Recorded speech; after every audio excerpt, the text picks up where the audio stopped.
Hi, and welcome to Car Corner. My name's Richard Saxton. I'm the coordinator of the automotive program here at the Community College of Philadelphia. In today's episode, Dan Reed is going to show you how to kick some tires and check some fluids so you can check out used cars. If you have any questions about our program here at the college, please check us out at the website. Thanks for watching, and have a great day. Hi, I'm Dan Reed with the Community College of Philadelphia's Automotive Technology program. Welcome to Car Corner. Today, we're going to be talking about buying a vehicle. Now, we're not just going to be buying any vehicle, because certainly buying a new vehicle, you pretty much walk into a showroom with a whole bunch of money and you walk out with a brand new car. If you can afford that, great. But for a lot of people, buying a used car is generally how most people tend to go about buying a vehicle.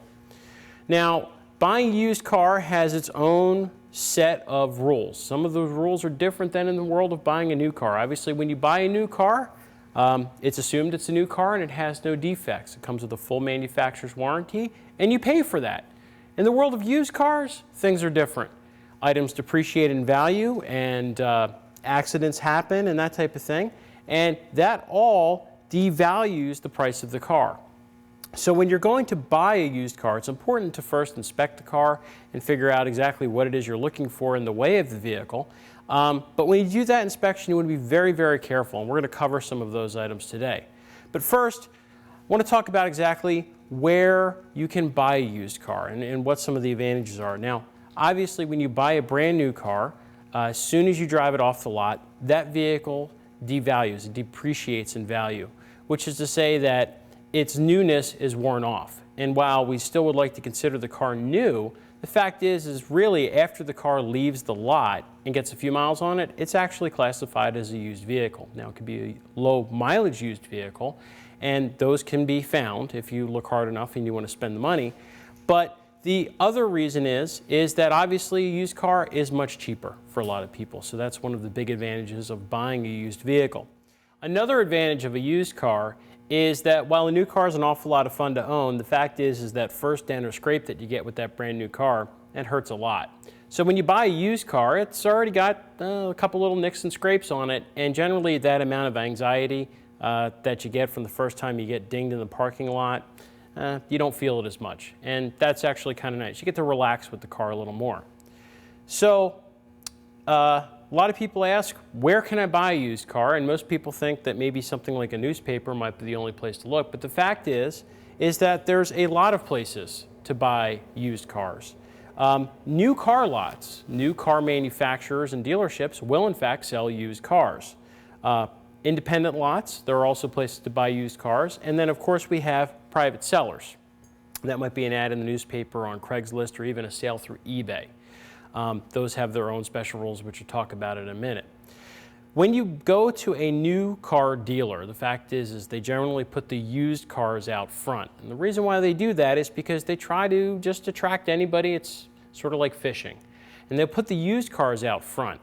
At that point, once the used cars are out front, those cars may have some advantages in the sense that they might be a certified pre-owned vehicle backed by that manufacturer, which is to say that it's going to be a brand name vehicle. It might be a couple years out of date, but the service has been done on it. The manufacturer is backing it with an additional certified pre-owned warranty. And the advantage is that the dealership selling the car really knows the product very well, including the salespeople and the service industry at that dealership. So that's an advantage. You're going to pay for that advantage when you go to get your used car from a new car dealership. Certified pre-owned cars from a manufacturer have to pass a pretty rigorous inspection. Pretty much that car has to be as close to new as possible without actually being new. And with the certified pre-owned car, it's only allowed to have very minor damage. It can't have any major structural faults. It has to have a clean inspection title. And generally, it's probably one owner, maybe two at the most. It often comes with a balance of the new car warranty, which is a great advantage. If a car has a 3-year, 36,000-mile warranty, and the car has 24,000 miles and it's only 2 years old, the fact is that car still has a reasonable amount of warranty left on it, which is peace of mind for the customer buying the car. It's still a used car, and you may save yourself some money doing that. The big advantage of a certified pre-owned car is that if you're going to travel, that car can be fixed at any dealership across the country that supports that manufacturer. So if you're planning on moving or you really want peace of mind, that car, again, it's as good as you can get to a new car warranty without it being new. Non-branded cars, in other words, cars that were not sold by that manufacturer, may also be available at that dealership. Now, these are often trade-ins that they'll take that are recent cars that are in still good shape. These cars may have been purchased at an auction, and while they're still clean, they're not considered a certified pre-owned car based by that manufacturer's inspection. So these cars, when you go to get one, you may not know the full history of the car. The dealership may not know the full history of the car. And a lot of times that is going to rely on yourself to actually go through and carefully inspect the vehicle before you purchase it. Now, we're going to do an inspection on the vehicle behind us, and this definitely has quite some mileage on it, and it's been around the woods a little bit. So we'll tell you what to look for in the way of doing the vehicle inspection. Even at the dealership, if it is a car that they didn't want to sell at auction, that car may be sold as is. Now, the term as is means that when you buy the car, you take the car, there's no warranty. There's no recourse back from the manufacturer or the dealership that you bought the car from, that the car is what it is. If it blows up 2 blocks down the street after you bought it, that was the risk you took. So you have to be very careful about the warranty that you get. So at the independent lot, what you're going to find is that the cars may be a little more beat up. They're not going to be certified pre-owned. And again, that's going to lead to lower cost, which may make the car more affordable. But again, that's more homework that you're going to have to do as the customer. You're typically also going to find older vehicles, maybe vehicles up to 10, 15 years old at some of these lots. At which point the cars, depending on their mileage and history, you might have to do a little bit of detective work. The last place to buy a used car is going to be from a private seller, a private party. And some of the places where you can buy a used car online is through an online auction site like eBay. You have to be very careful when you buy a car sight unseen. Generally, you want to make sure that there's a trusted seller. And there are companies out there that will go and inspect a car on your behalf. They're actually proper companies that will go and inspect a car and do a thorough overlook of the car, an overview of the car. They'll go and inspect the car and report back to you as to whether or not the car is worth buying or if the seller was being truthful. Now, the other place that you can buy a vehicle is through an ad on Craigslist, which is an online listing service that lists ads for free. Generally, the ads are not super descriptive, and if you're looking for a car, you're probably going to have to contact the seller, and at that point, you're going to want to go out and investigate the car on your own.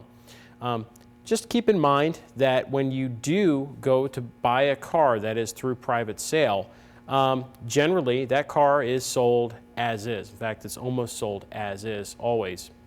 There's never any warranty attached. And you have to be careful if you go to buy a car where the seller claims that it still has a balance of the manufacturer's warranty or some valid warranty. Make sure that you contact the manufacturer and verify that that warranty is transferable to you. While that may be true about the warranty, what can happen is that the warranty cannot be put in your name, and therefore you don't have a warranty with that vehicle. Very, very careful inspection is needed of the car, and it is definitely the cheapest way to buy a used car, but it requires the most legwork on your part.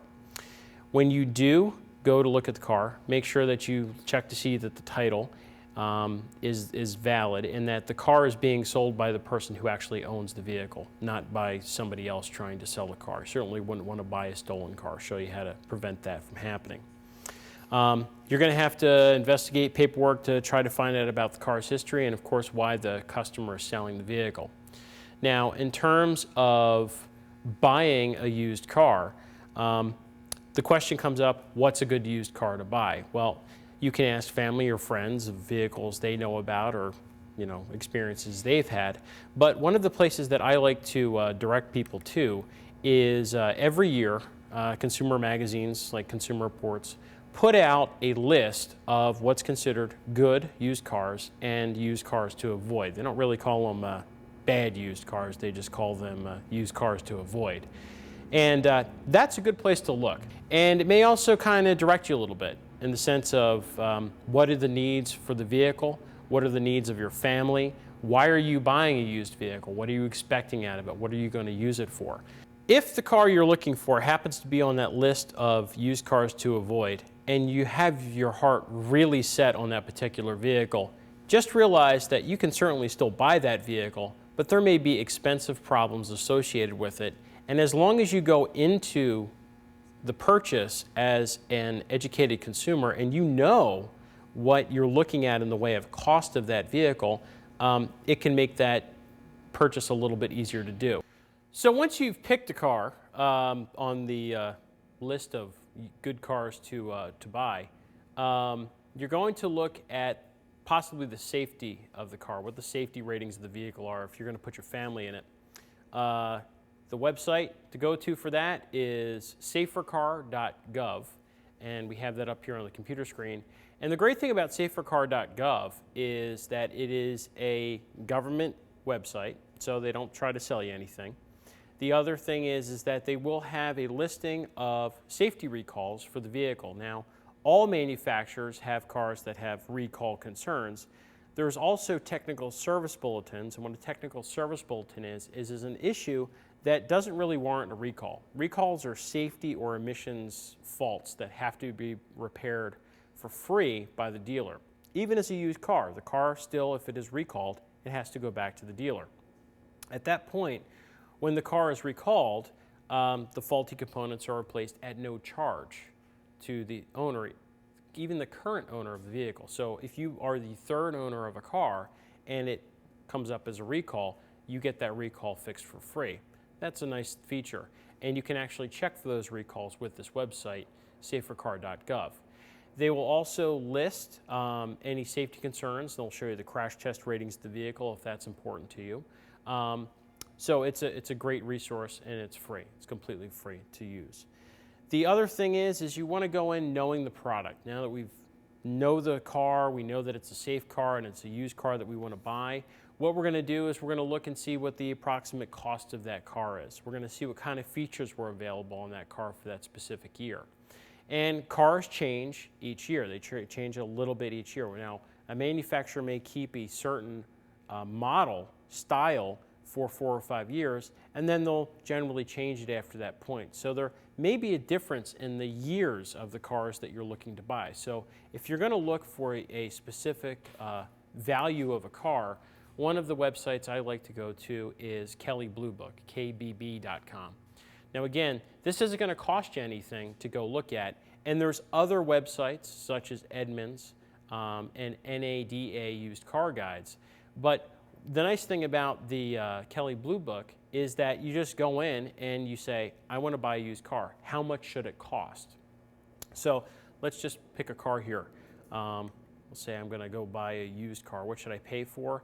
I know which used car I want, so we'll click that. And I'm going to select a vehicle. I'm just going to pick a vehicle here. I'm going to say if we got a 2005, and we'll say that we're going to get a Ford, and we're going to get a Escape, and our mileage is, we'll say that it's got 50,000 miles on it.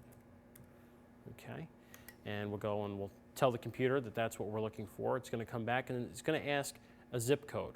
Now, the zip code is interesting because the zip code of where the car is located actually dictates its value. So we'll be truthful in that, and we'll say that we're here in the city of Philadelphia. And then it's going to come back and it's going to show us the different trim levels that we have available for our Escape. And I'm just going to pick one. And I'm going to say that we want the XLT Sport, which is 4-wheel drive. And it's then going to ask us specific options of the vehicle. Now, options are going to add cost to the vehicle. When the vehicle manufacturer builds a vehicle, it's sometimes ordered with specific options. The options like leather seats or alloy wheels, they're going to drive up the cost of the car, especially when it's new. But the fact is they actually continue to add value to the car even as it's a used car. So we'll go through here and we'll see what's on our list, see if there's anything on there. We'll say that the car has a navigation system. We'll say that that's an option that we want to see. And we'll say that it has a towing package as well. And then we'll say we're done and show us the pricing. Now it's going to come up and ask us, it's going to say, are you buying this car private party, which would be an ad in a newspaper or Craigslist, or suggested retail if we're buying it from a dealer. So if we say that we're going to buy this car from a dealer, they're going to say the condition is going to be excellent. In other words, the car is not going to have any defects. It's going to be clean. It's going to be freshly detailed. It's not going to need any major work. It's going to have 4 good tires, fresh brakes. It's going to be ready to go. And if we see what the price of that car is, it's going to come up and it's just going to tell us in plain English, here for a second, what years we might look at, and then also consumer reviews, and it's going to tell us the price of the car. And that car in excellent condition, it's worth $13,000. Now, the nice thing about this is you don't really wind up with sticker shock. If you know what you're looking for the way of vehicles and features, you know exactly about how much it should cost when you go to buy that car. You also know that this is actually a pretty good bargaining chip for yourself when you're going to buy the car, because if you see the same car that you want for $16,000, you know that realistically it should only be $13,000, and hopefully you can haggle that price down. Likewise, if you're going to sell a vehicle, this is a great tool to see what the value of your car is. Now, if we were to back this up and we would see that it was a private party sale, it would ask us things like the condition of the vehicle. The vehicle condition is really going to dictate its value. A car in excellent condition is going to have no defects and very glossy paint and 4 good tires. It's going to be freshly detailed. It's going to have a clean workup. It's going to have a good history attached to the car. And the owner's going to have all the original documentation, service records, receipts, everything for the car. That's really going to help hold its value. The next level of condition for a car is considered very good. And that's generally what most used cars kind of fall into as considered very good. That's going to say that the body, there's a truck driving by. Man, I cannot win. Can't they see the studio light is on? Can't they? Oh, there is no studio light. Okay. Am I good? Ready? Okay. So the next level of condition for a car is considered very good, and about 1/4 of the cars that are used fall into this category. And it's going to say that there hasn't been any major body work. The body work probably could just use a nice coat of wax. Tires are decent. Brakes are okay. Car's going to pass inspection, but obviously it's a used car. There might be some stains, you know, in the interior, or little things like that. Obviously signs of use. That's considered very good condition. The next level of a used car is going to be considered good. And generally about half the used cars fall into this category. And a good used car is gonna need some possible work. It's gonna need possibly a tune-up. It's gonna need a little bit of help to keep it on the road. But it's not gonna need any major mechanical problems to be repaired. It's not gonna have a faulty transmission or anything like that. It might have a couple minor leaks, again from age on the engine, but it's not gonna be a dripping mess all over the driveway or anything like that. Tires should be at least at 50%. Brakes should be okay. The car should pass inspection safely. It should also have a clean title and a clean history, and it's probably going to pass inspection without any issues. The last used car condition that we have is considered fair, and fair condition is generally around 20% of the cars meet this criteria. The car has some cosmetic defects. It may need some major mechanical work. It's going to need professional service to be done to fix the car and service it. May need 4 new tires, may need to have the brakes replaced or something along those lines. After that, there's actually poor condition, and most websites won't give you the value of the car in poor condition. So if the car has current serious body damage, it needs serious mechanical repair, it needs a lot of help, that's really going to devalue the car at that point and make it be, it's going to be hard to sell that used car. You're going to have to do a lot of work to it to bring it up to snuff to sell the car. In regards to selling the car, you'd be interested to know that cleaning the car, getting it ready for sale, polishing it, sending it out to a detail shop or something like that, or putting 4 new tires in the car actually goes a long way to actually selling the vehicle. Now, generally with selling a vehicle, you don't necessarily get the money you put into the car back out of the car. For example, if you have a car that's worth $1,000 and you put tires on it and they cost $1,000, it is now not a $2,000 car. You can use those tires as a bargaining chip, as to ask for a little more money, but the fact is generally you're going to take a hit price-wise with the vehicle. When it comes time to actually really sit down and think about buying the vehicle, one of the things you're going to want to look at is the vehicle identification number. Now, I'll show you that on the car behind me exactly what it is and where it's located. But what it is it's the vehicle's individual serial number. And what you're going to want to do is locate that VIN and make sure that it matches the title and the paperwork of the car. That's a big clue. If it's not, don't buy the car. The other thing is you're going to want to visit a site like Carfax. And while it may seem like it's expensive to pay for a Carfax report, the fact is if I'm buying a car and that car, I don't know the history of the car, it's pretty much the only way to find out the history of the car. Now, Carfax is not necessarily going to show you every possible defect with the car through its history.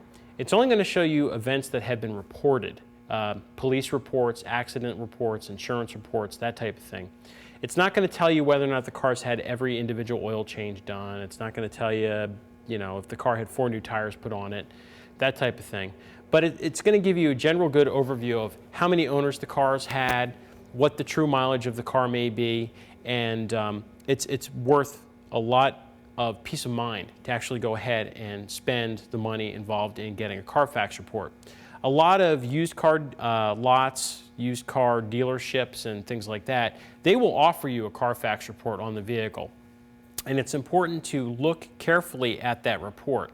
If you see that the car was owned by the same person or company for 3 years, and then it was sold, and then it was owned by somebody for a month, and then it was sold to somebody else, and then it was sold again, you have to stop and wonder, what's wrong with this car? Why hasn't it been sold so many times?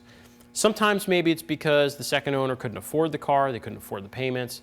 Sometimes maybe also the car was involved in some type of catastrophic accident, flood, fire, anything like that. The car then at that point may have a salvage title.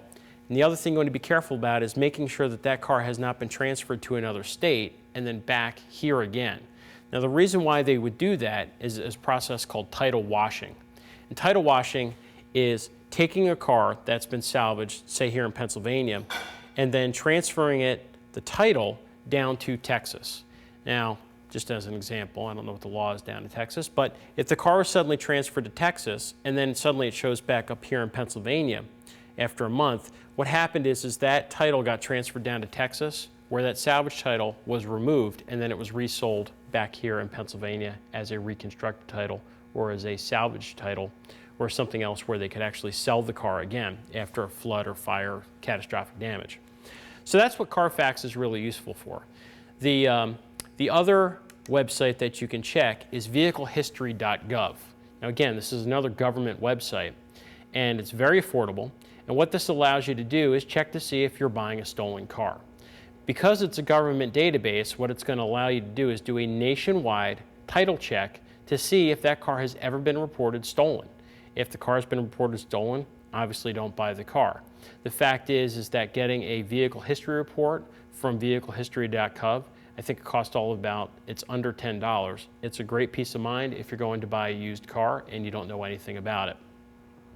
The last place that you can check is a VIN check, which is from the National Insurance Crime Bureau, and that's nicb.org. And again, they're going to check and see to make sure that the car has not been stolen. It's not showing up on any databases as being stolen. If it passes those checks, hey, go right ahead and buy it. It's probably a safe car to buy. But those are 3 important checks you should do before you lay out your hard-earned cash to buy a used car.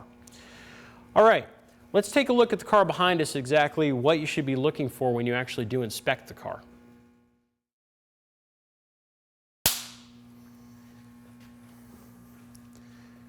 Step up to.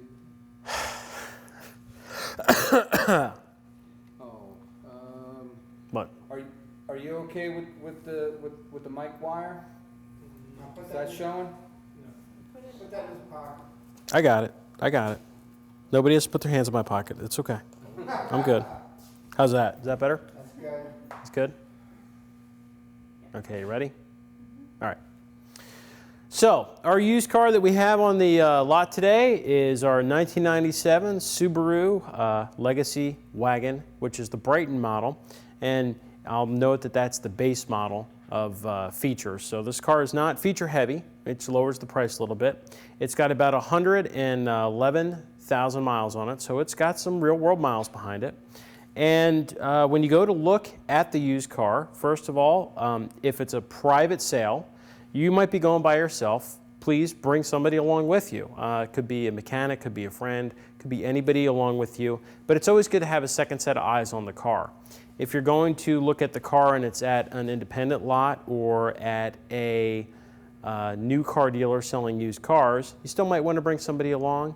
And if you actually want to take the car to your mechanic, that's something that you can do. And you're going to have to work that out with the person obviously selling the car. Sometimes they drop it off at your mechanic and then they'll pick it up. Otherwise, they may actually want you to leave a deposit for the car, copy of your driver's license or something like that, so you can take the car. Even then, I would sign some type of legal document saying you know what's going on. But when we take a look at the car, first and foremost, I like to look at the front of the car. Looking at the front of the car, you can tell most cars, when they've been in an accident, they a lot of times have been in a front end accident. And you want to take a look at the headlights and the grille. And this area right here called the radiator support. The radiator support can tell you whether or not the car has really been in a major collision in the front end. And that's because if all of these components appear to line up, chances are they've never been replaced. They was put together at the factory and it stayed that way. What you'll find, and we'll see this in other spots on the car, is that there might be overspray. And what that is that's fresh paint that has sprayed over on some other components. We might see that it looks like washers have been shifted, or this headlight may be newer than that headlight. That's a key point to notice whether or not the car has been damaged. Now, depending on the severity of the damage, it may be a vehicle that you want to avoid if it's been severely hit. The other clues I like to do is things like the stickers right here on the radiator support. They are going to be put there by the manufacturer. If the radiator support has been replaced or repainted, a lot of times body shops won't bother to put these stickers back on, and that's another clue for you when you go to buy your used car that the car has front end damage. Coming back on this side of the car, we want to look at the strut towers, and we want to see if there's anything that looks odd in the way of stitching or mismatched paint. Now obviously this car is very dirty. If I were to sell this car, I would certainly detail this car nicely before I tried to sell it. The flip side of that is by looking at a dirty car, you really get a good idea of how the car was treated, and if there's any leaks on the engine, they're not going to be washed away. So you're actually going to be able to get a better result of, in some cases, looking at a dirty car and understanding its history rather than looking at a clean car, which might be trying to cover something up. Coming through the car, and we look at the strut towers and make sure that they're okay. Everything should look as if it has not been disturbed. There shouldn't be any specific new parts on the car versus some older parts on the car. If there are, you might want to question as to why they've been replaced. And it comes to understanding the engine's health. Obviously, start and run the car. And when I go to look at a used car, I like to walk over to the car knowing that the engine is cold. And the reason why is because I don't want to think that the car has been pre-warmed up by the seller to possibly make it run better or cover up a problem. Maybe this car smokes a lot when it's cold. And at that point, what I'm going to do is when I start the car, I'm going to want to let it fully warm up. I'm going to want to make sure that things like the radiator fans turn on and that the heat works inside the car and that it's not overheating when I go for my test drive. So starting with a cold car is a good place to start. The other thing that we're going to check, and this is a real big, easy check, is you check the inside of the oil fill cap. Now the inside of the oil fill cap should look, well, it should look like oil. If you see anything on the inside of the oil fill cap that looks like white or kind of like a milky wax substance, it can indicate a head gasket fault. Now there are times of the year with a lot of short trips and short driving and cold weather where that may be normal. And this is where it pays to understand the car that you're buying. Some cars, they just kind of create a lot of that engine gunk on their own. If you drive the car for an hour or so, that's going to clear up and completely go away. If the car has a failed head gasket though, that's not going to go away. In fact, it's just going to get worse. So that's one of the first places I like to check. The second thing I like to check is the coolant tanks. Now, when the car is cool, you can take the radiator cap off and look at the inside of the radiator cap. If you see that there's any kind of rust or corrosion or scale or, I don't know, something other than coolant on the inside here, there's a good chance that the cooling system has either been neglected or it's been tried to be repaired by adding some type of chemical additive to it. Neither one of those are good things, and they're not good signs to try to buy a used car. So take a look at the coolant, make sure that it's clean looking, make sure that the cap looks okay. This one looks perfectly acceptable for the age of the car. And if you see anything suspect, it's bargaining chip, you might want to walk away at that point. Looking at the coolant overflow tank, you can check in the same. It should have the same colored coolant as the rest of the vehicle. And the coolant recovery tank is going to raise and lower as the car heats up and cools down. And it should be relatively clean in there as well. Last thing that we're going to check that's a biggie is, of course, is the motor oil in the car. When you check the oil of the car, you're going to pull out the dipstick, wipe it off, put it back in, and then pull it back out and see how much oil is in the car. Now this car right here looks like it's slightly overfilled with oil. Should probably be no higher than that dot. The other thing is if I take a look at the color of this oil, it's actually not as dark as it appears to be on the dipstick. Sometimes it's helpful to take something like a white paper towel and actually check to see the color. If the oil is excessively dark, or if you're feeling kind of risky, you can actually take it and rub it in between your fingers and see if there's any grit or contamination in the oil. If there is, there's a good sign that that car has not had many oil changes in its life, and also at that point, maybe you don't want to buy it.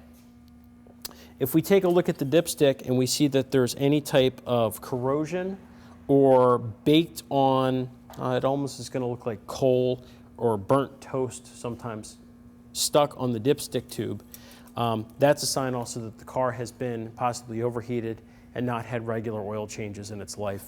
And maybe at that point you want to walk away. Other things that you should take a look at, making sure that things like the washer tank is here. Make sure that you check to make sure that the windshield wipers work in the car. Make sure that you check that the washers work in the car. It's going to need both of those things to pass inspection. Brake fluid.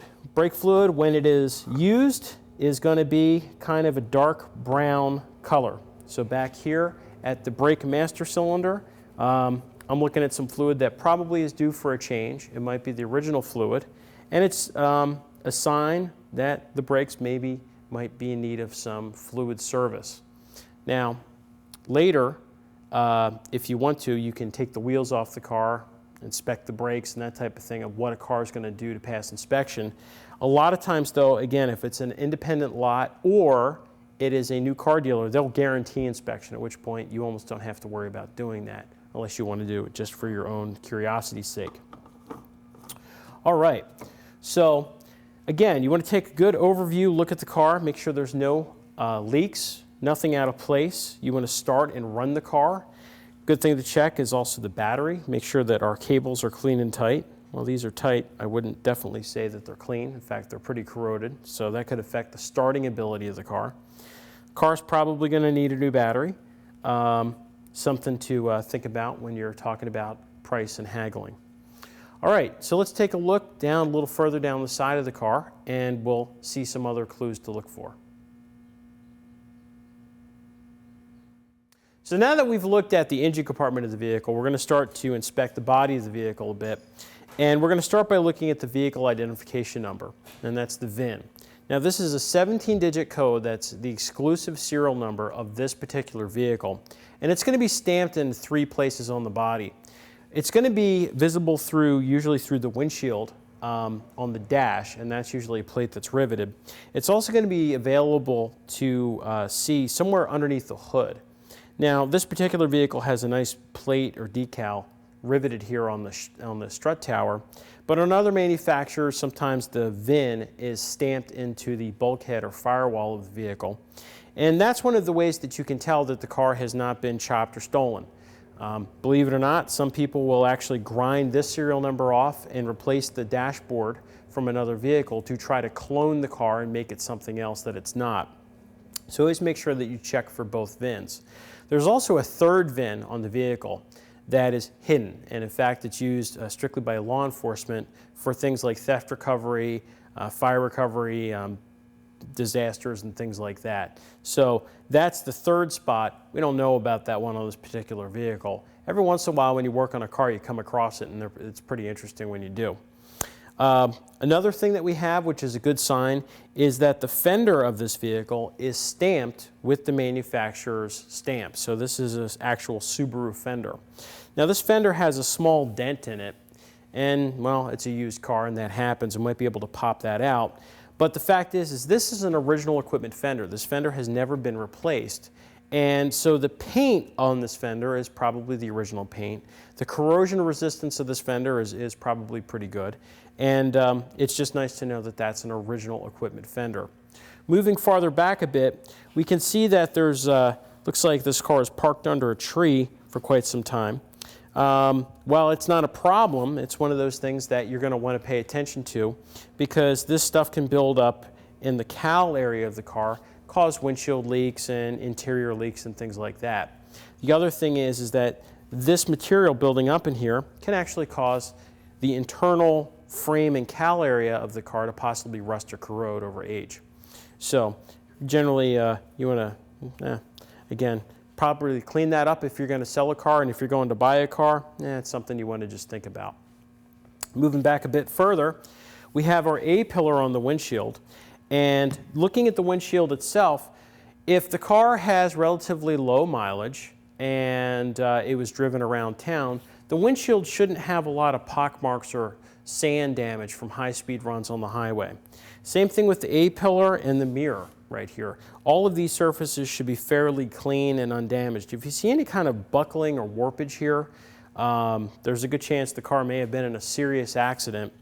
And the windshield glass, if you're familiar enough with the brand of the manufacturer, you'll know that the windshield will actually have an identification logo on it, the original equipment manufacturer of the glass, and you can tell whether or not the windshield has been replaced or not. That's sometimes nice to know as well. The body lines of the fenders and the doors and the A-pillars and all the trim should all match and line up as well. If the car's been hit, sometimes it's very difficult to line up a fender and a door and the A-pillar, and that can be your clue. A lot of cars you can rub your hand over, and the gap along the panel should be smooth and consistent. It shouldn't be wide at the top and skinny at the bottom. I should be able to open and close the door with ease. The door should not rub or bind or make any kind of squeaking sounds or anything like that. And again, it shouldn't rub or clip anything as you open and close the door. The door should be able to close securely and stay closed. It shouldn't pop back open or anything like that. You want to make sure that your mirror is attached properly. It's not held on with tape or glue or external screws or anything like that. The window, make sure you check to make sure that all the windows go up and down in the car. If they're power windows, make sure they all go up and down. If they're manual windows, make sure they all go up and down. There's nothing more annoying than buying a used car and then actually having to use a feature of the car, and then you find out after the fact that you've bought it that it's broken. Another thing that you want to take a look for is things like signs of rust. Now, the problem with rust is it's what basically eats the car away as the car ages. Rust is always a bigger concern than it looks on the outside. So when you find signs of rust, like down here at this door sill, you can see that on this white car, there's a reddish tinge. Now that reddish tinge is actually a rust stain. What I can do at this point is I can open the door up and I can look down at the surface and I can see that the rust is stained on this door sill inside the car. The rust is not, that's not the source of the rust. The rust is actually here underneath the door. I can feel it. I can actually flake the paint off underneath here on the door with my hand. And the fact is that rust, as small as it is, it's only going to get worse. So, well, that's something else to look for. If I start to see that there's rust in small spots on the car, there might be rust in larger spots on the car, and we'll have to do some investigations for that. All right, let's take a look at some of the features inside the car and show you what to look for. So once you're sitting inside the vehicle, you're going to want to make sure you thoroughly inspect everything. You're going to want to touch every button, every knob, anything that you could possibly work inside the car, you're going to want to make sure it works properly. So you're going to want to make sure that all of the warning lights on the dash come on as they're supposed to. You're going to want to make sure that you see things like the check engine light come on, the oil light, the airbag light. These lights should all come on when you first turn the car on. Now once the car is running, those lights should turn off. If you don't see any of those lights come on the dashboard, or certain lights don't come on, like the car has an airbag, but the fact is the airbag light doesn't come on, there's a good chance that somebody at some point has been inside the car and has tried to deactivate that system or cover up a problem. Now, unfortunately, that happens, and when it does, later, when you go to get the car worked on, you find out that the car had a defect. And unfortunately, the only thing you can try to do is protect yourself at that point. When you go for your test drive, you're going to want to make sure that the temperature gauge of the car warms up and the car warms up fully. You're going to, once the car is warmed up, you're going to want to make sure that you actually run the heater and the air conditioner. You're going to want to push each vent selection and make sure that the defroster mode works. You're going to want to push and make sure that the recirculation button mode works, that the fan works on the inside on all of its proper speeds. These are all things that you're going to want to take a look at, because if there are problems with it, you're going to have to pay for them later to fix them. You're going to want to make sure that all of the interior vents on the inside of the car can move, that they're not broken, they're not frozen.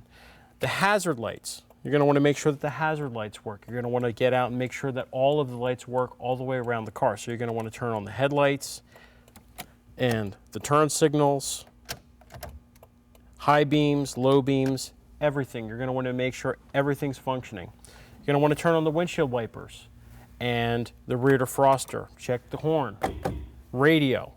Everything on the inside of the car is supposed to work the way it's designed, and if not, you have to note it. So you're going to want to make sure that you do a thorough inspection of the car before you buy it. Check to make sure things like if the car has power mirrors, the power mirrors work. We already talked about the power windows. Make sure they can go up and down a couple times. Make sure you check all of the power windows in the car, not just the one in the driver's door. Make sure that the door locks work. All of these things have to be checked. Interior lights, make sure they work. Things like the sun visor up here. The sun visor in this car, obviously it's seen slightly better days. It's pretty much falling apart. Now, that's not a huge reason not to buy a used car, but that's something that could easily be replaced. If I was looking to sell this car, I might spend a couple bucks and replace that before I put the car out for sale. If I'm looking to buy the car, that's something that's a bargaining chip on my part. Also, don't forget that when you go for your test drive, make sure that the steering controls of the car work. Make sure the pedals work properly, the brakes obviously, the gas pedal.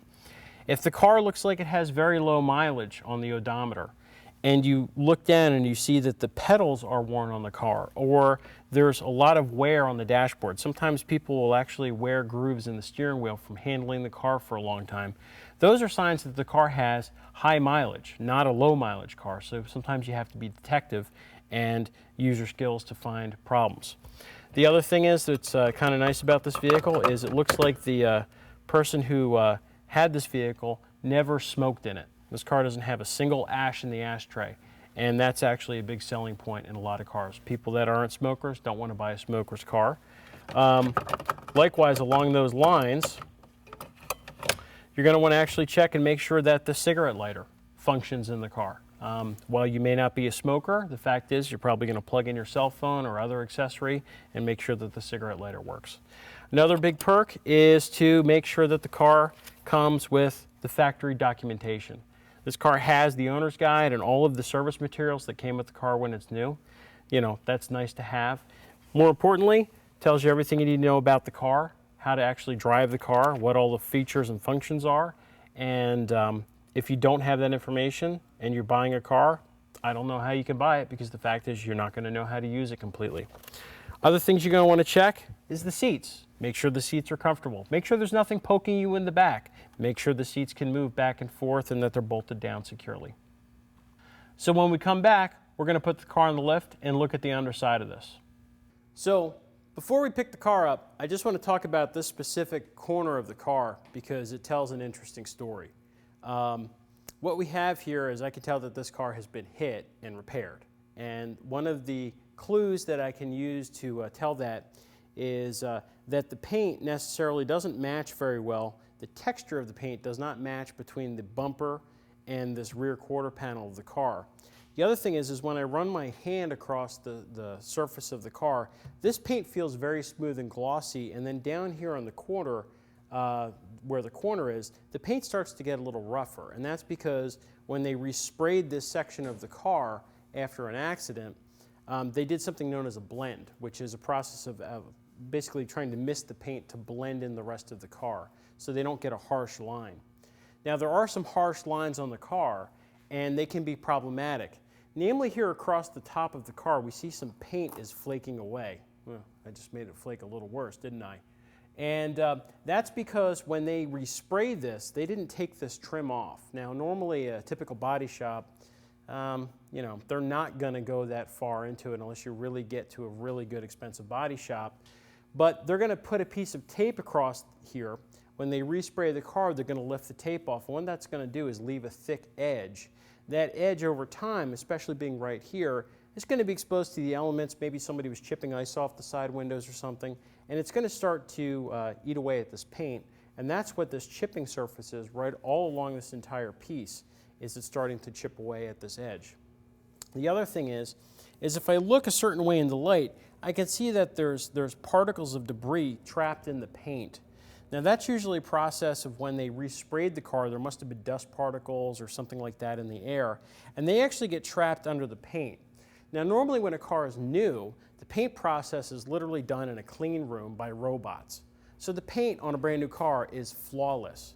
Getting a car resprayed aftermarket due to body damage, you're going to have to spend a lot of money to make sure that that paint is totally perfect.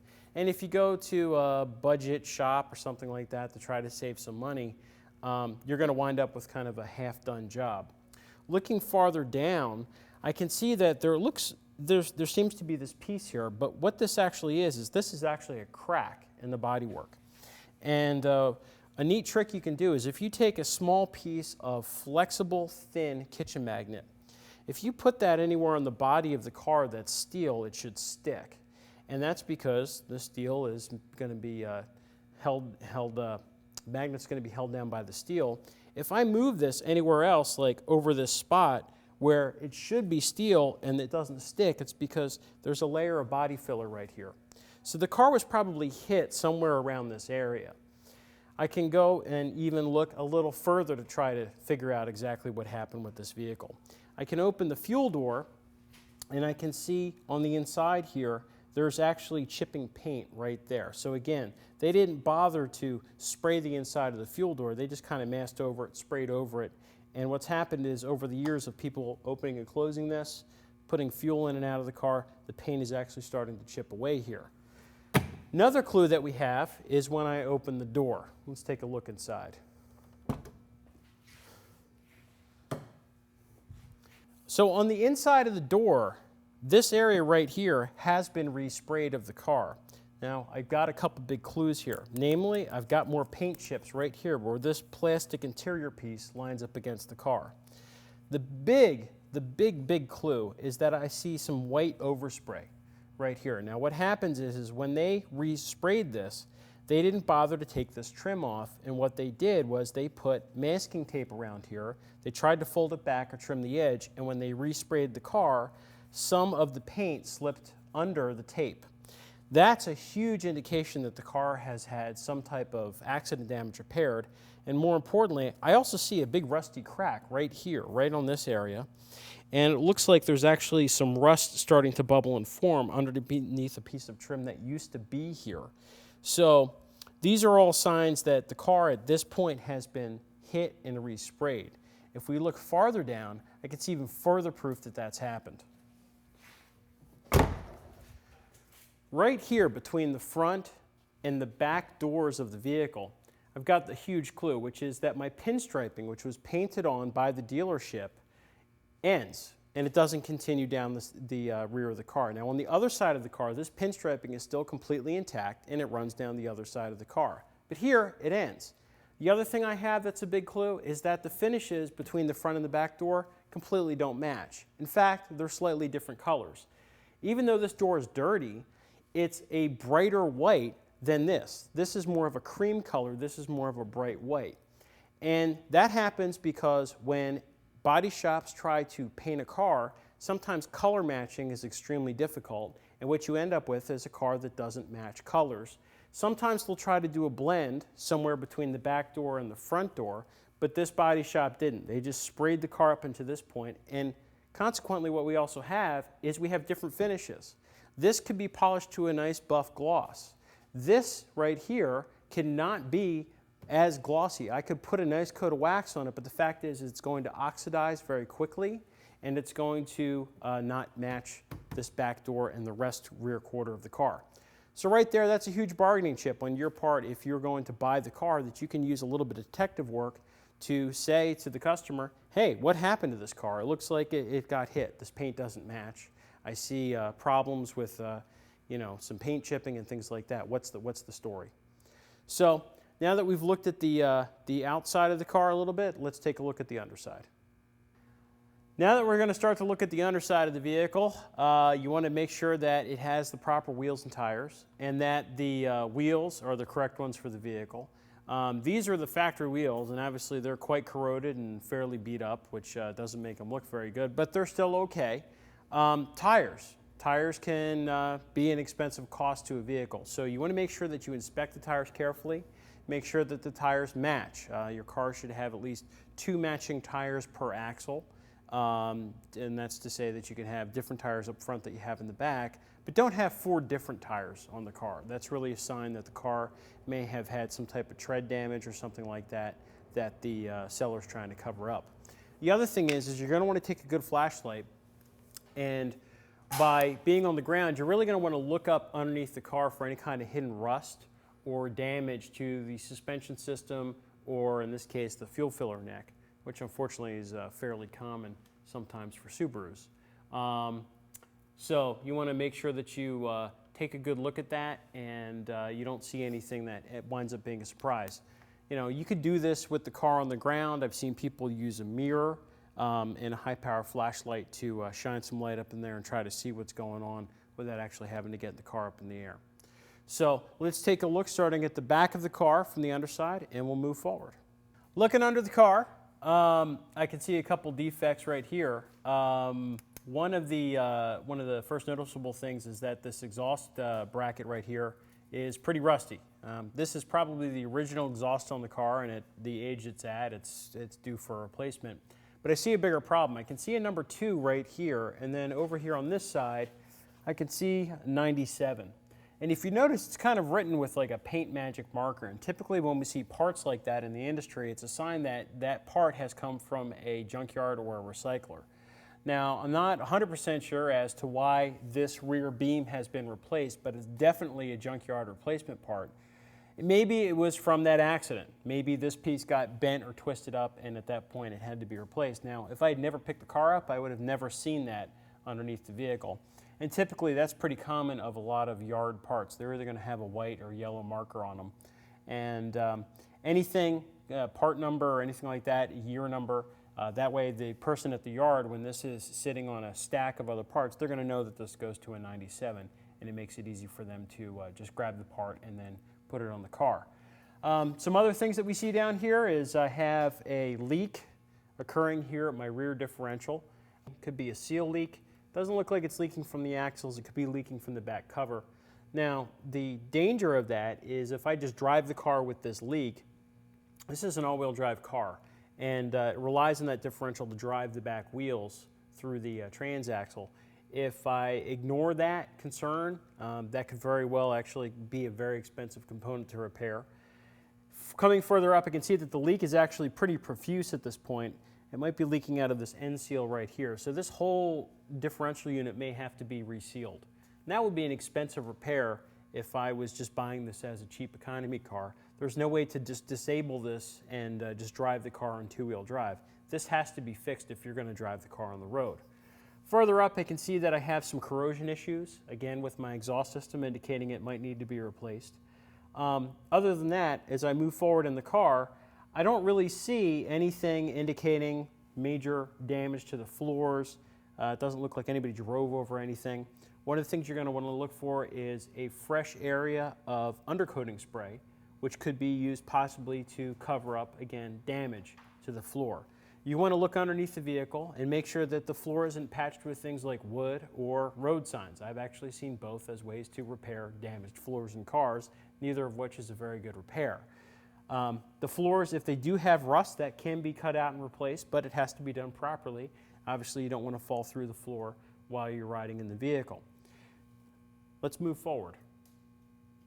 So coming forward on the vehicle, I can see that there are some issues with some leaks here on the transmission pan, and that's something that I would want to definitely take care of. I won't want to drive the car and ruin the transaxle in it.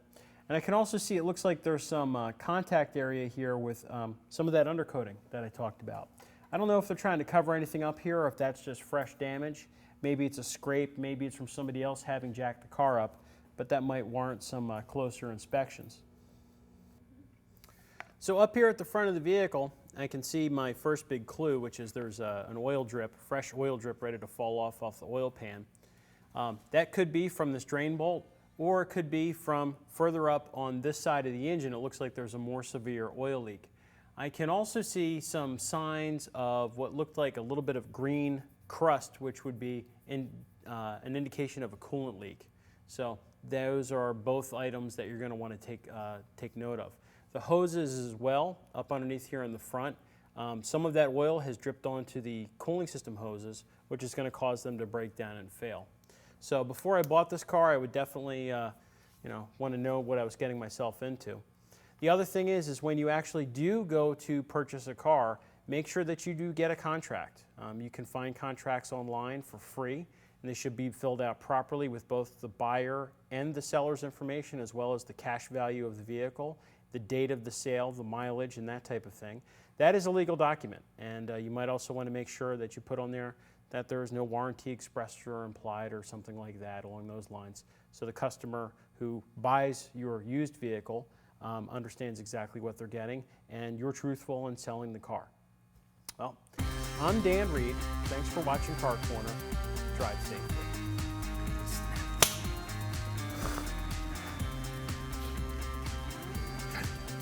You kids, get off my lawn!